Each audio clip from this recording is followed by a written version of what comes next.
Well, good morning, everybody. I hope everybody's seeing Fabulous Friday.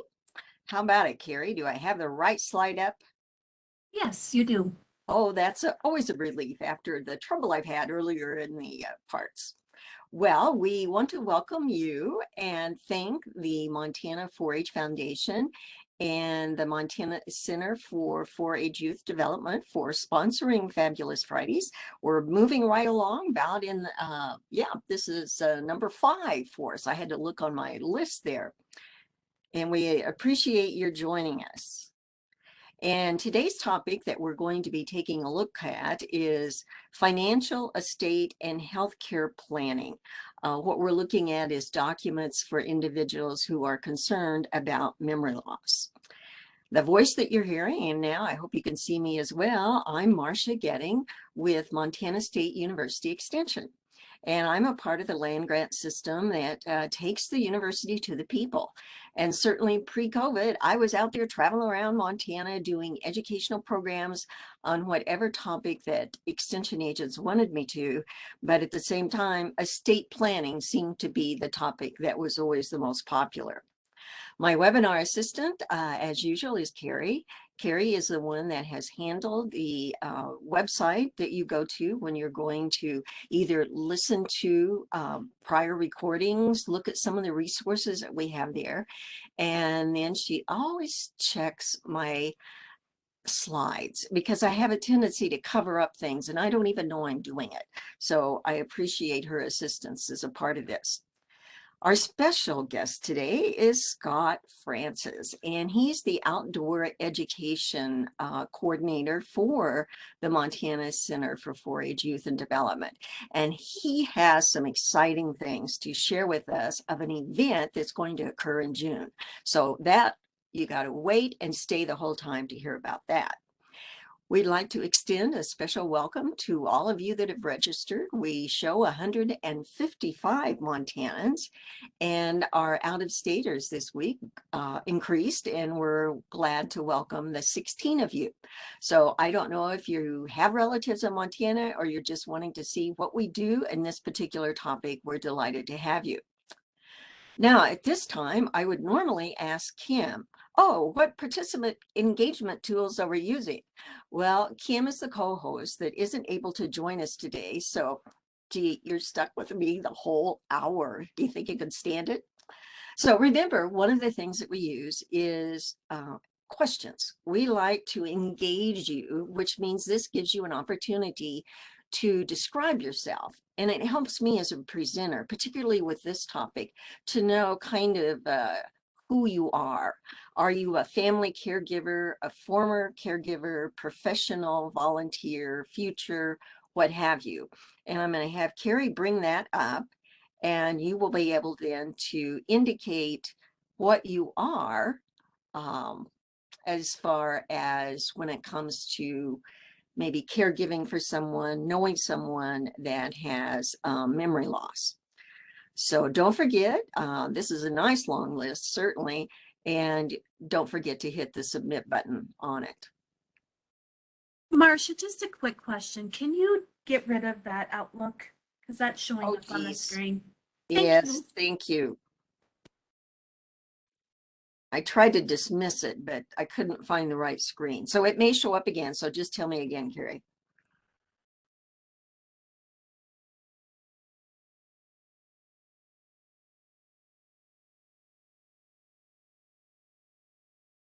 Okay, let's see what kind of responses that we have here. It looks like we've got 19% of you are family caregivers. We've got 30% that are concerned about a family member. Oh, good. We've got 16% that are looking to the future and saying they're going to be a future caregiver. And, you know, it's a challenge. And those of you that are there know exactly what I'm talking about. So let's take a look then at some of the things that we need to discover, but also take a look at some of our other engagement tools. The chat room. The chat room is where you can type questions that you have. The chat room is our method to communicate with one another because Carrie will be keeping her eye on that, and she will let me know when you have questions that I should be able to answer, I hope. And I think I'm going to have a little fun today and just say, here's your first question. Okay. And the first person that gets it right will receive a note card. Okay. So you may notice that I have a nice item around my neck. So my question to you, and the first one to get it right, is what is it that I have wrapped around my neck? And I'll tell you later. Okay, the other thing is wildflowers. Those of you that have participated in the past know that I am a wildflower nut. And the thing is, I like to use wildflowers to help tell the story about what we need to have as far as legal documents. This is our very first flower, and it is indeed a neat one, I think. It's a steer's head. And I want to steer you then towards a quick look at some Alzheimer facts and figures. I also want to steer you to a variety of tools that are available to us out there to help those with memory loss have more control over what it is that they want to have happen. Now, this is a quote from my dad, and he was 90, and he said, you know, getting old isn't for pansies. Well, would you believe I found this pansy out near the Missoula area in the Rattlesnake Canyon? And I thought it was so beautiful. So let's use that as a looking at dementia. You know, the phrase of an umbrella term for dementia. I actually saw a person at one of the Alzheimer runs that we had in Bozeman, and she had made an umbrella. She was so clever. And then she had little tags hanging around it to talk about the percentage that had Lewy bodies, Alzheimer's, and what have you. And the thing about Alzheimer's is that's, I don't want to say the most popular, it's the most prevalent number of dementias that we have out there. And if we look in Montana, sadly, the rate has really increased during the pandemic. And you can certainly understand that with the isolation and the things that have been happening in our nursing homes. And this is a photograph of something, a brain, okay? And it's really something I wish I could have seen back in the day when my mom was first diagnosed, so that we children, the three of us, would have had a better understanding of what was happening to mom's brain and why she couldn't do some things one day that she could do the day before, or when we would go to visit, we would see such a deterioration. It really is the brain. And that's why the behaviors that we see are there, and it's not their fault. It is the result of the disease, and we need to have more people out there that understand that. I heard the sad story the other day of a woman that took her husband to the old guys getting together for coffee, and because her husband could not relate as well, they just shut him out of the conversation instead of trying to include him. And then when he said something, the same thing twice, just, you know, that's okay. That's what happens with Alzheimer's. Now, I have a concern about you caregivers and you future caregivers, because we have 35% that have said that they are reporting, at least for research purposes, that their health has gotten worse since they've been a caregiver. And that's understandable. It certainly is. But my concern is, well, what if the caregiver has such bad health situation that they end up passing away before the person that has Alzheimer's? And then what is the family situation?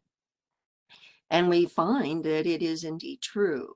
The Alzheimer reports that 18% of caregivers do end up passing away before the person with Alzheimer's. Because you see, when you become the caregiver, you're older, you know, you don't have the stamina that you did. Maybe you don't have the ability to resist all those germs, whatever happens. So we need to do some preparation. And my tip from the mountain pansy is we want to provide information about legacy planning at the diagnosis time, not 10 months later. We want it to be early enough so that that person that's been diagnosed can contribute to the decision making about the tools.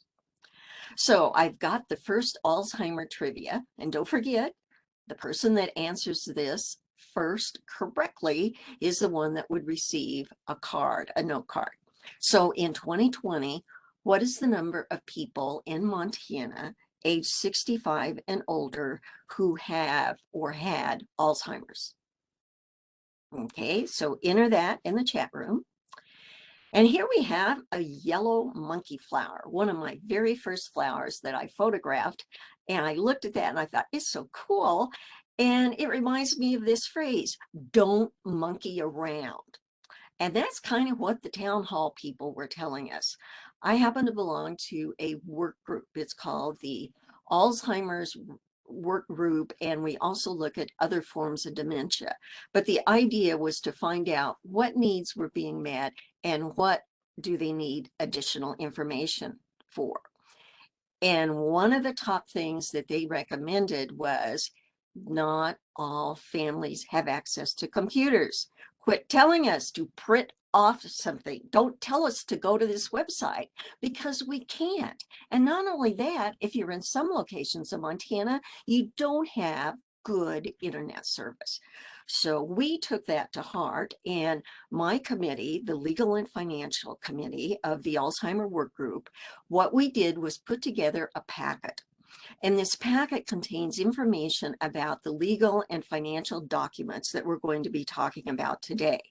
And we wanted it to be available in print. And the sad thing that happened is several were returned to us because the individuals said, we want you to share this with someone else because it's too late for my person. And that made me sad because I thought, don't they know they need to do estate planning too? But okay, it's not something we all often think about every day. So my tip from the yellow monkey flower is if you're in a situation like that and you need some materials, please order that from MSU Extension. And the address then is at, or the link is at the site for Fabulous Fridays. I'm going to look at some situations. One of those is we're going to look at while both spouses have legal capacity. And I'm going to use my Sky Pilot to help pilot us through what that couple is thinking about. So here's the couple description. We have Bud and Sarah. They're in their 60s.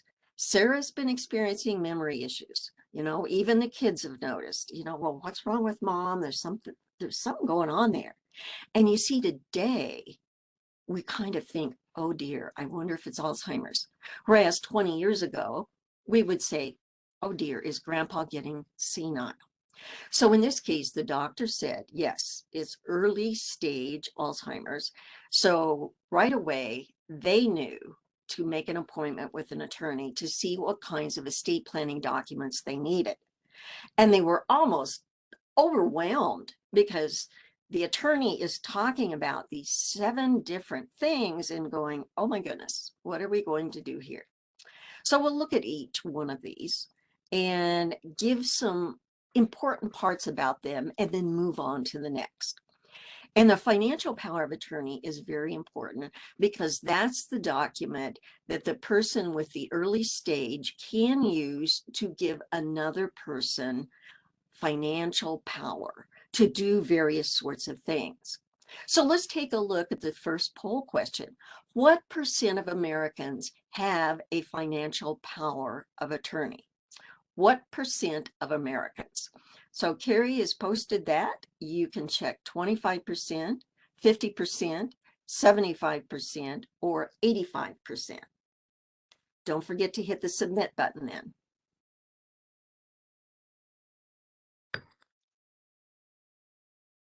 All right, we've got some quick answers here. And what we've got is 62% are saying it's 25. And so we're looking at that. And I also see that we have no answers for 30% 35% of you. So let me encourage you, if you can, go ahead and check that. Don't be afraid you're going to destroy the screen. Just check on that and it'll go away on its own. Okay, so let's take it one step further here and see what the right answer is. Because, whoa, oh, there it is. It's 50%, which was a higher rate than I thought it would be. And 83% of those over age 72 have one. So we can see that we tend to associate a financial power of attorney as we get older. But the truth is, any of us could have a memory issue as a result of an accident, banging our head, falling down on the ice. I saw one of my former colleagues who's retired. He's holding up his wrist like this, and he's fallen 3 times in his driveway. So that could happen. I remember hitting my head once, and oh, I thought it was like a watermelon, you know, how it splats.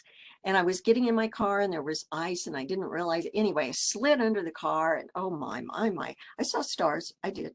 So I need to let you know that Montana has the Uniform Power of Attorney Act. It became effective in 2011. Wow, that's many years ago. But there's still people that don't know about it. You see, Montana in this law passed a statutory form. And as long as there's a statutory form, we can provide that to you from extension.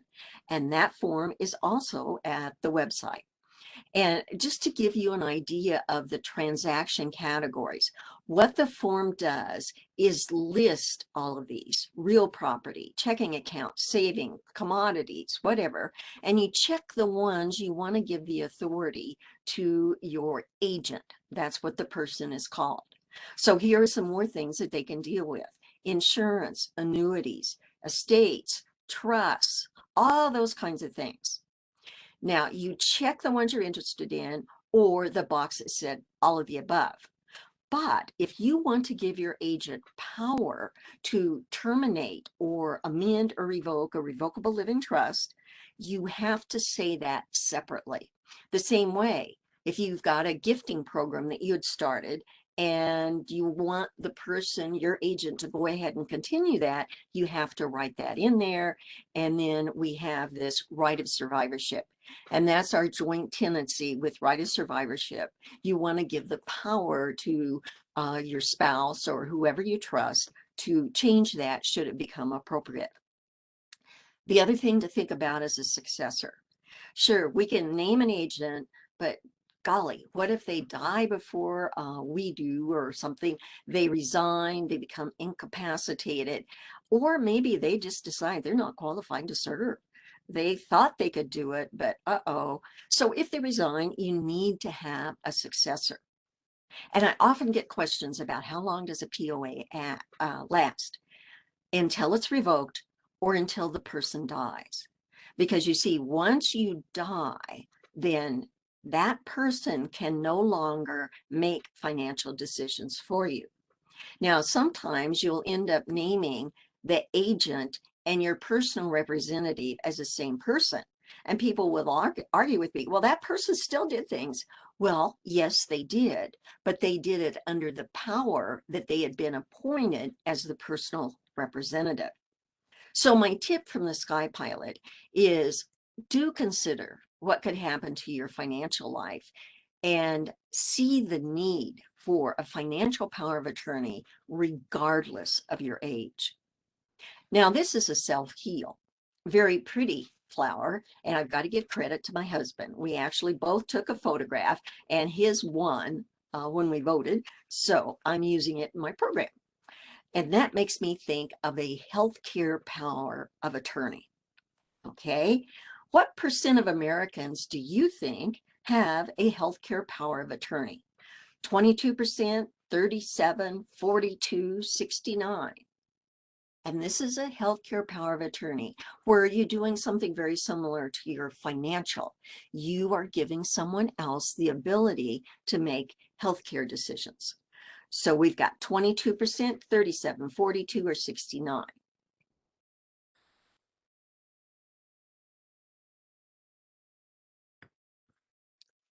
Okay, let's see. Okay, 11% think 22, and we've got 17% at each of the other guesses. So let's take a look at that one and see that only 37% have what is called an advance directive. And there's a lot of terms out there: advance directive, living will, declaration, what have you. Well, even during the COVID panic that we're having, it's sad to me that more of us don't have those, because I just have another colleague that got diagnosed with COVID. So it can happen. So guess what we have available? Thanks to a group that gathered together for, believe me, I was there 2 years to work on this. We're calling it a model healthcare power of attorney, because several groups from the law, from physicians, from the healthcare law section, extension, and we had a group that went out and tested this with people to make sure it was going to work, and we made some adjustments. So we start out with an end of life worksheet, and that's really for you to kind of just, focus yourself here and say, how do I want to approach end of life? Do I want to live forever, even if I'm a vegetable? What is it that's important to you? And that worksheet can help you with that. And then we have the forms for the model healthcare power of attorney. So it gets into the appointment of the agent, backup agents. That was a term that we were using, but that would still be a successor agent, like in our financial one. And then what authority that you're granting your agent. All of those things are there. So that is a publication that is available, and it's at our website. You can either download it, or you can order a copy of that. It's also available on the web as a fill out type of form.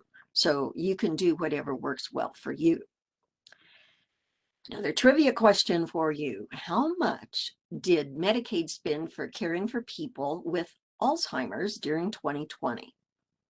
So that's just looking at Medicaid. That's not looking at the families and how much they're spending when somebody has Alzheimer's. So we'll move along. Now let's look at a written will. That was another document that the attorney recommended.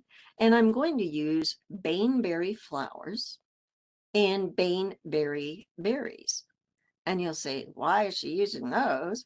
Well, I actually saw this will, or I read about it. A mother wrote in her will about her son. And believe me, there were several lines ahead of this, but I'm just going to use the one that applies here. Since he has reached the age of majority, he has been the bane of my existence. And of course, the attorney didn't want her to put that in there, but she said that was important to her. And you're paying for the will, you can have what you want in there. So I want to let you know that once you write your will, we tend to think, okay, it's done. Well, yeah, it is, but it doesn't get validated until it's put through the probate process. And I have a line down here that says, unless all property is non-probate. So you see, if you're using pods and tods with two Ds that we talked about in past sessions, there may be no reason to probate your will, because everything passed without that probate being necessary. You name beneficiaries, it goes to them, and there's nothing for the will to probate or, say where it goes. Montana is also one of the few states that allows a holographic will. And so what that means is the signature and everything on there is in your handwriting. If you type it, or now you use a computer, that's a formal will. And a formal will needs 2 witnesses, okay? How about children? If I have more people say, if I leave my child $1, does that mean they can't sue or whatever? Okay. You name your children. That's what your attorney will recommend. You name your children. And then let's say that you have 2 that you gave money to for down payment on a house. Okay. And it was always recognized that they would not take because they've already received. So you indicate that in the will, and the attorney will do that in a nice way. Or you can say, but 20,000 of that does not go to them, and then it goes to the others. You can arrange it any way that you want to. And here's one that I use in my public meetings, and I thought you might appreciate it. To my son, I leave the pleasure of earning a living. For 25 years, he thought the pleasure was mine. Ooh, was he mistaken? And see, I can't even hear if you laugh, but I'm hoping that you did. So let's look at John. John has a situation here where he puts in his will that he wants to leave $150,000 of his estate to his wife. That's what it says in the will. But oops, they got a divorce. So here we have John and we have his wife, former wife, Millie, and they have children and grandchildren. So when John dies, who's going to receive that $150,000 from his estate? Is it going to be Millie, his former wife, or, we've discovered Sarah is his present wife because, the will says to his wife. Is it going to be John's 3 children, or will it be John's parents? Who's going to receive that $150,000?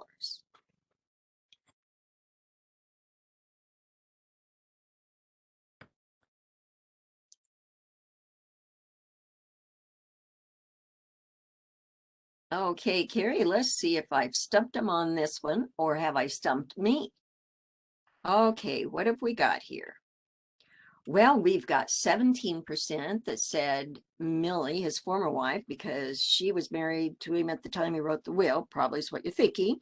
Then we have, a third of you, over a third says Sarah, his present wife, because it says wife in there. And we only have 3% that said John's children. So you know what? I am so glad that I did ask that question, because here's the result. The children are the ones that receive that 150,000. So that would be 50,000 to each one. Now you're sitting there going, come on, Marsha, what's that? That can't be right. Oh, yes, it is. Because here's the reason. In Montana, a divorce revokes the bequest to property to the spouse. That also would include if Millie had been named in a life insurance policy. The legislature did that. So that's why the children inherit the property, and his present wife doesn't, and his former wife does not. Now, let's say that we had a happy divorce, if there's such a thing, between John and Millie. Well, in this case, if he dated the will after the divorce, then that $150,000 bequest would be honored in that case. But if you've got a friend that's just separated, ooh, they need to know. Because, in Montana, I don't care if it's a legal separation or what, it's not a divorce in Montana. And I met at one of my meetings, a lady that had been separated for 20 years. Now, I would get the sense she doesn't want that gentleman to receive her property. But if she dies without writing a will, oh my. And they're still married. So he could even come in and claim 1/3 of what's called the augmented estate. That's another program. But you can't disinherit your spouse totally in Montana. So we need to write a will to make sure that our wishes are honored and we're not the bane of somebody's existence. Another trivia. As of 2020, how many caregivers are in Montana? Okay, and we're going to use Alzheimer statistics for that one. So how many caregivers do you think we have in the state? And, I should say that's caregivers for somebody with some form of dementia, okay?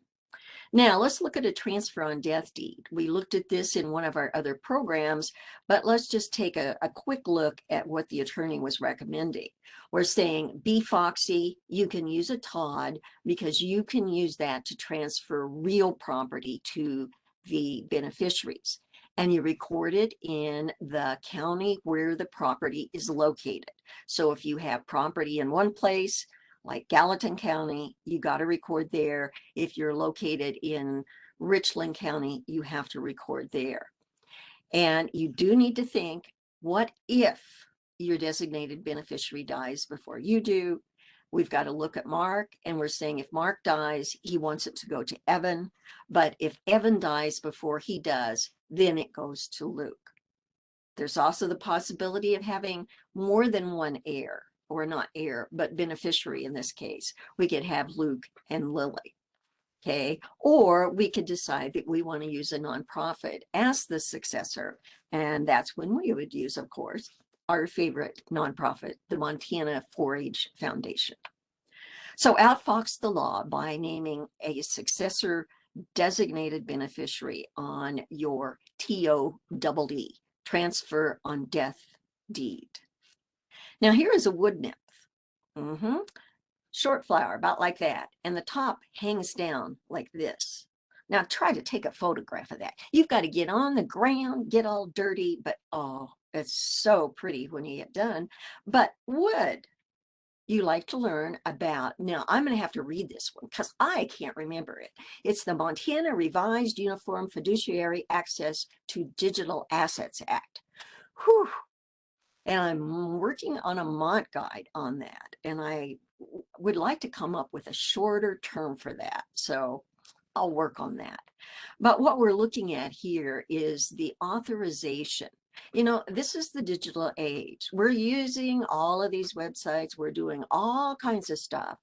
And what they were finding is the fiduciaries could not access the sites when they were trying to settle the estate because the custodian said no. So Montana passed a law that allows an authorization, and it can be included, it would be included in your will, your trust, or financial power of attorney. Okay, so Montana is saying, look, we're going to control these things, and you've got to give access to a fiduciary. So the tip from the wood nymph is if you haven't updated your will since 2017, that's when that law was passed. And that's a paragraph that could be added, or it could be a codicil, an addition to your will for sure. Now we're going to look at when only one spouse has legal capacity. And I'm going to use the blue flax for this. And I don't know how many of you like blue flaxes, but I just think they're so pretty. Sometimes you can see them in the sort of the borrow pit between the interstate roads, and they're beautiful. So we're going to look at Martha and Jean Blue. They're in their late 70s. Unfortunately, Jean has memory issues from a stroke, and the doctor does confirm that it's vascular dementia. So Martha makes an appointment with an attorney. And here's the situation. We've got children, we've got grandchildren, and we have Jean with vascular dementia. The question is, there was no planning. You know, this is what the attorney is showing Martha, that if you die, okay, what's going to happen? So I'm going to ask you, if Martha dies, is their surviving son going to receive a fraction? And if so, how much? Is it nothing, 1/3, 1/6, or 1/9?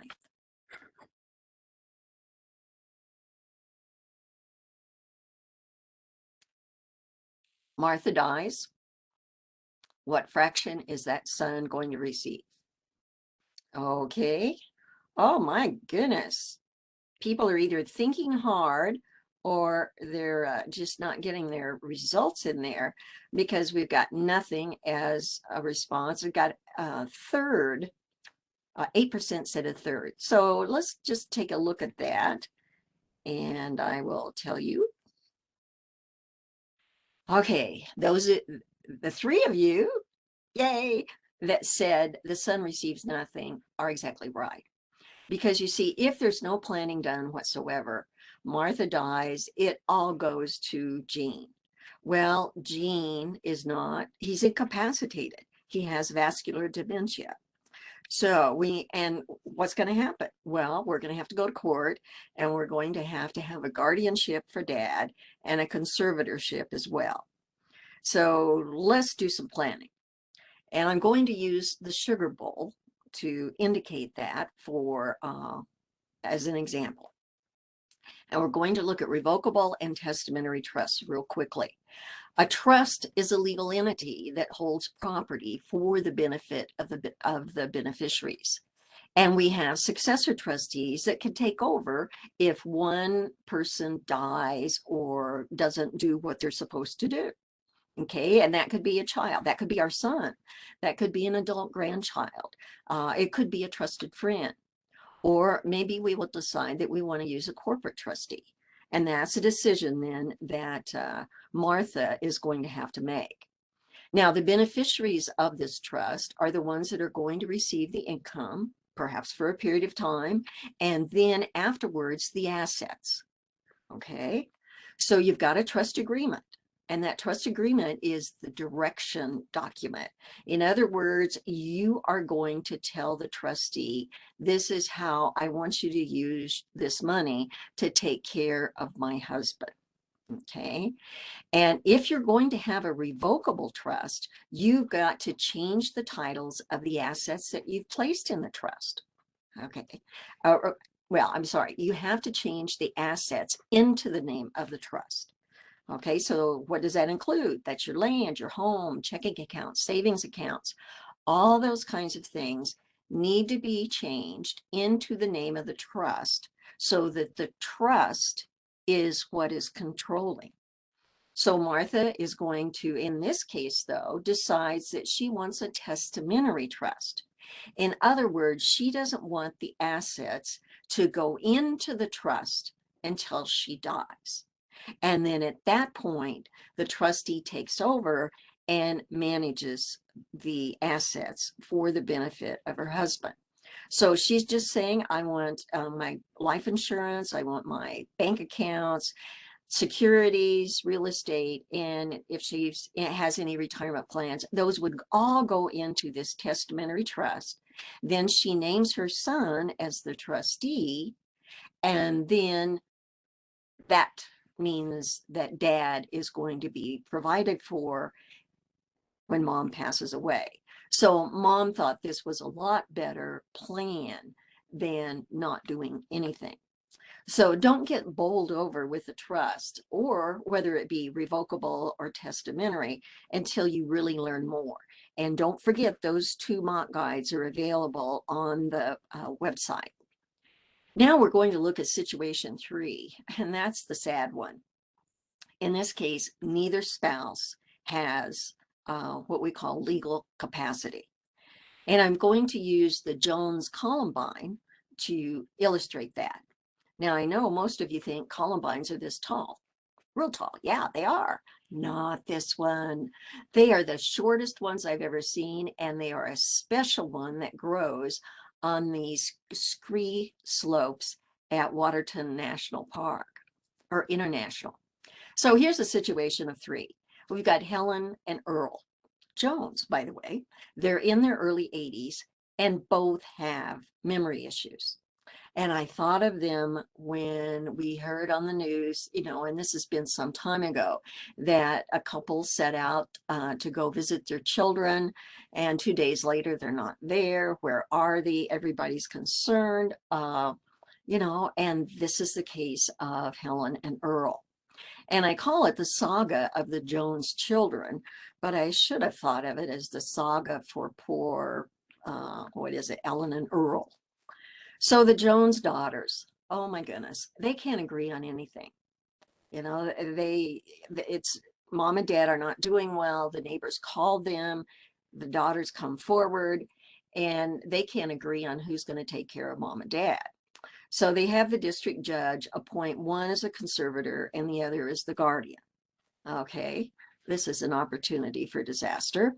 But then they couldn't even agree on whether mom or dad are going to be in a nursing home in Missoula, or are they going to be in Miles City. Oh, and at this point I should mention there's 2 brothers. And the 2 brothers, they washed their hands of it. They said, you 2 take care of that. So then Earl and Helen die. And at that point, the daughters are fighting over who's going to be personal representative. I mean, I can't tell you how many cases happen like this, where as long as mom and dad are there, the kids manage to keep it together. But when mom and dad are gone, boy, they come out duking sometimes. So what the judge did in this case was appoint a seventh trust company as the personal representative for the estate. And then what the trust company did was divide the proceeds among all four of the Jones kids. So that was the savings accounts and the mineral interest. And then there were two homes, okay? There was a townhome and the lake cabin. Well, of course, all four kids want the lake cabin, but they're unwilling to share 25% tenancy in common for each. Okay, so it's important that we plan and execute these documents while you're still competent. We keep waiting around, and while we wait around, time goes by, and we might be in a situation where we got bonked on the head, and lo and behold, we can't sign those documents anymore. So we need to do the planning early. So my observation from the lady slipper is that time has slipped away, and I want to make sure that we have an opportunity to answer questions. So Carrie, be on the lookout for questions that are there. And I'm going to give you the answers for the trivia questions. What people age 65 and older had Alzheimer's? And it's 22,000. Okay, and that was in 2020. I suspect by now we're going to see a lot more than that. Then the next one was, how much did Medicaid spend caring for Alzheimer's in Montana only during 2020? And that figure is 166 million. And remember, that doesn't include what our families are spending, helping mom and dad as much as they can. And how many caregivers do we have in Montana that are caring for someone with Alzheimer's? We have 16,000. Okay, so we're going to go through that chat room and see who answered the questions first, and I will be sending a card this weekend to those individuals. So I always say, if you don't have a memory like this elephant's head, now you know that saying, don't you, about elephants that remember everything? Well, they do. They remember the watering holes. They remember. That's why the person that's in charge of an elephant, I can't think of the name for a herd, but is usually the grandma. She has the longest memory. We have 50 monk guides. Now, not all 50 of those are listed at the website on this particular topic, but we have a lot. And so if there's a concern that you have, man, I hope I have a monk guide on that and can send it right out to you. The one that I kind of summarized for today's program is financial estate and healthcare planning documents. And in that, I get into more detail about the three families that we had and get into why each document is important for individuals. And don't forget, like these not Arctic, but Alpine forget-me-nots, we have these monk guides available at this particular website, or you can always just use your favorite browser and do a search and find Estate Planning Montana, and they will come up for you. So I hope that I did achieve the objective of steering you to a quick overview of Alzheimer's disease facts and figures. And I hope I steered you to a wide variety of the tools that are out there that can help us with helping someone else who has memory issues.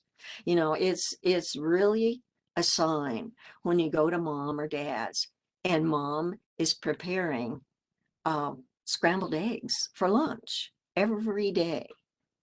Well, that's because she doesn't remember how to fix other things. I mean, we should be able to identify those clues and get this diagnosis sooner so these people have control over the documents that they'll use. So Carrie, do we have any questions in the chat room right quick? Yes. One person asks, does the successor have to live in Montana or can they be out of state? Oh, that's a very good question. Because with a power of attorney, you can name anybody that you want. They can be out of state, they can be out of country. The same way with nominating the personal representative. They can be out of state or out of country. So it's who you want. And yes, because of COVID, we've certainly learned how we can do a lot of things long distance that before we would have said, well, you have to come here and sign the documents. That's no longer true. Well, Carrie, I'm going to put a hold on questions. I see it's time that we want to have our famous special guest and take a look at Scott. If I get my things right here. Okay, Scott, are you there? Yes, he is. Hey, Scott, thank you for joining us today. You bet. Okay, How are you Scott, I doing? forget, were you a 4-Ager when you were in the younger ages? I was not. I wish I You would have, are. but it just the opportunity never presented itself. But been involved in 4-H since Jenny and I, my wife and I had children.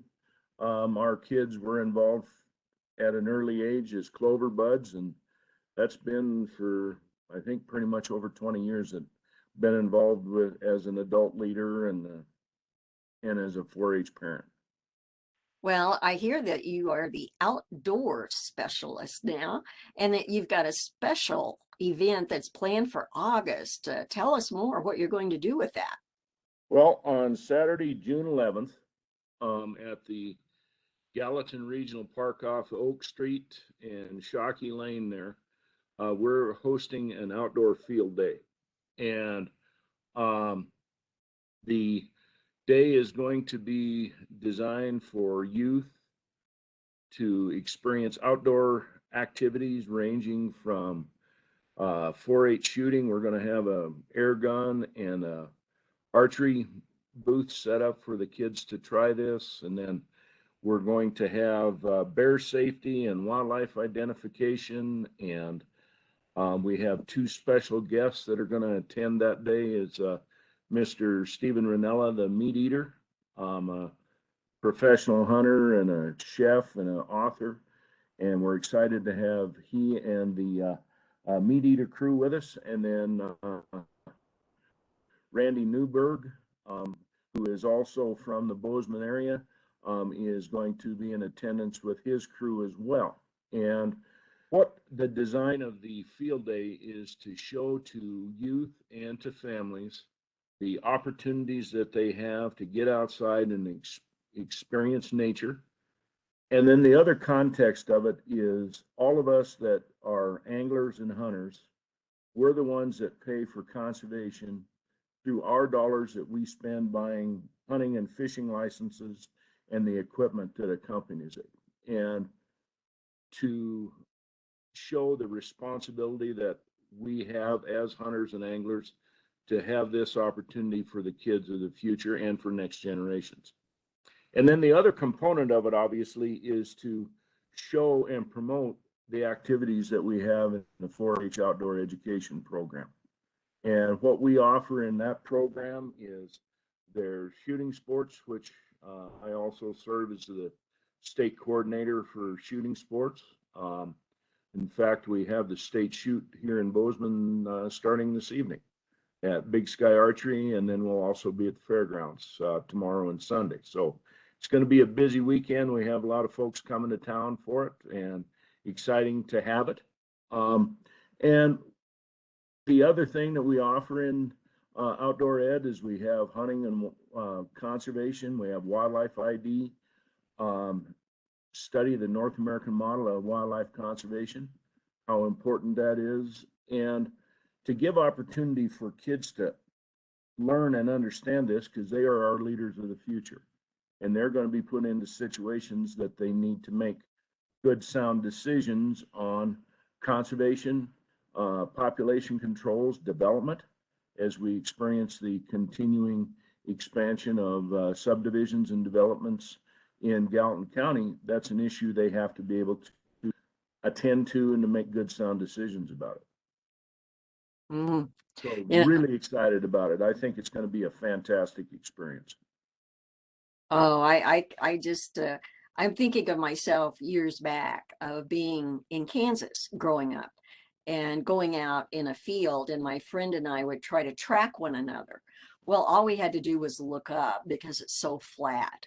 And then to make the move to Montana and have all of these trails that you could go hiking on and snowshoeing on and cross country skiing. And oh, I just feel so fortunate to have been able to live here for the past 45 years. And so I think what you're doing with youth is just great to be able to show them and remind them, particularly our residents, what you have here. Other people would just love to have for sure. And that's why Bozeman is growing, because more people want to experience these good things. Yep, You mentioned the clover buds. What special kinds of things are you going to have for those youngins at the day? Well, and we're going to have all of the different booths that are available. They're going to have an opportunity to, we're going to also have some fly casting. We have some 4-H volunteers that want to help.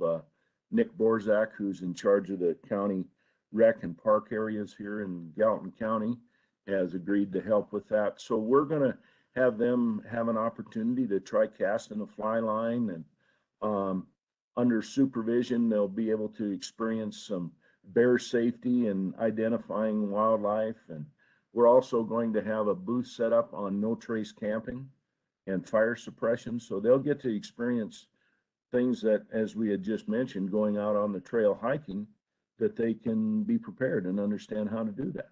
And we hope to have lots of fun stuff that the kids can go home with that day, and just have little prizes and caps and maybe decals and giveaways. So it's going to be really exciting. Having great interest, and people are reaching out to be involved with it. So we're accomplishing that support already, which is wonderful. Yeah, who's going to wear the bear skin? I think Growl.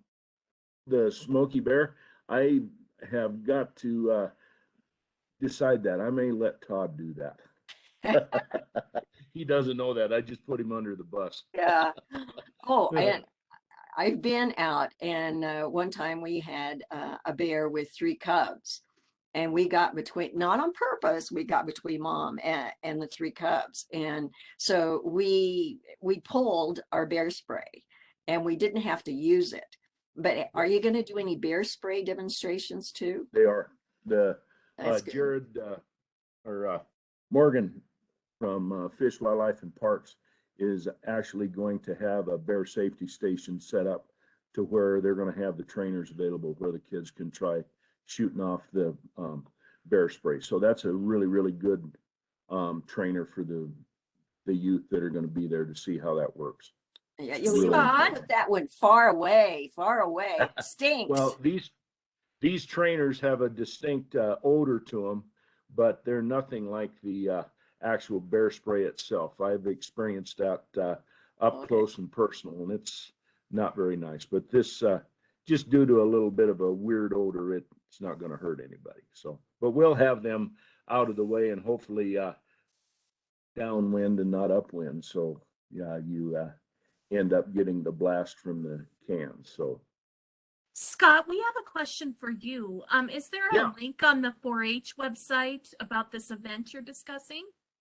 we have not put the information out yet because we're finalizing kind of our marketing, how we're going to have that available. Get the agenda all set. So before we put it up, we will do that, but it will be on the Montana 4-H website. And when I have that, I can just share that link with you guys, and you can advertise that at your next meeting. if you want. We should have it done by then. We have, and Mr. Ranella and Mr. Newberg are going to actually have those up on their websites and Facebook pages. We will have it on the state 4-H Facebook page. And then Dave Wooten at the K-Sky Country, we're going to have an interview on that later on here as we get a little bit closer to advertise that as well. So there'll be a lot available very soon. To be very honest, I'm waiting to get through with the state shoot this weekend, and then we'll pick up on other things starting next week. Yeah, it's called priority setting, right? Exactly. Do what's coming up first. Yeah. Yep. Okay. So, great Yes. question, Carrie. Thank you. And you'll probably do a news release through communication services as well. Oh, sure. It'll Yep. go out, and that goes out to over 100 newspapers across the state. Excellent. And yeah, what an exciting day for 4-H in, you know, to appreciate the outdoors and what you say about conservation, and they're our future decision makers. And we've had an opportunity to have a couple of those folks on our Fabulous Fridays, and you know, it gives you hope. They're really outstanding kind of individuals. Well, As you look at, go ahead.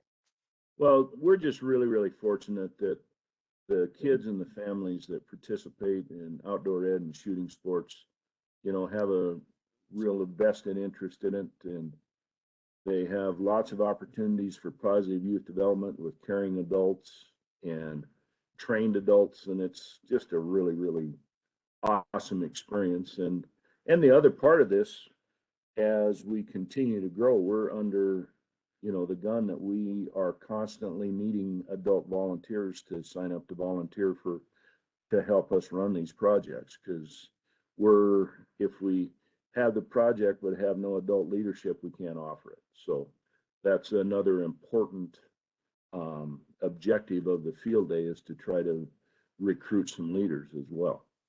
Mm-hmm. And we'll have that information available. Yeah, so if there's anybody out there, or even knows somebody that would be good at For sure. working with the kids, and you know, there's sometimes leaders think, oh, it's not something I can do. But you know, if you love something and you start sharing that with youth, they get excited about it too. And then you find, I'm a leader, and it's easier maybe than you think it would be. Yeah. What's your favorite part of the outdoor sports? Or do you have a favorite? I really don't have a favorite, but my favorite thing of all is when we take a young 4-H member at 9 years old and they go through the program for 9 or 10 years and just watch the growth and the maturation of the kids, how they develop into fine young men and women. That tells me we've accomplished our objective. And I've grown as much from them as I hope that they have grown from the project and the people that they're with. Mm-hmm. And that's what I find with our extension agents. You know, one shared with me that now one of her 4-Hers is an extension agent in another county. And I always say that's what makes you feel old, is when you see those little bitty kids all grown up and being successful as an adult. Well, any last minute words that you want to share with us before I get into more questions? The only thing is, if you are in the Bozeman area and want an opportunity to see a lot of good youth participating in archery and air gun and small bore, come to the fairgrounds this weekend or Big Sky Archery off of Jackrabbit and see what the kids are doing. We'd love to have you as a guest to see what our program does for kids. Okay, Scott. Well, thank you very much for being our guest today on Fabulous Fridays, to give you another aspect of the 4-H program. It's not all cows and cooking. There's a lot of other things going on. So thank you very much, Scott. You bet. Thank you, Marsha. Have a great day, all. Okay. Okay, Carrie. Questions? Yes, we only have one more question. Okay. Do most states have reciprocal agreements such that they recognize POFAs, living wills, and wills from out of state?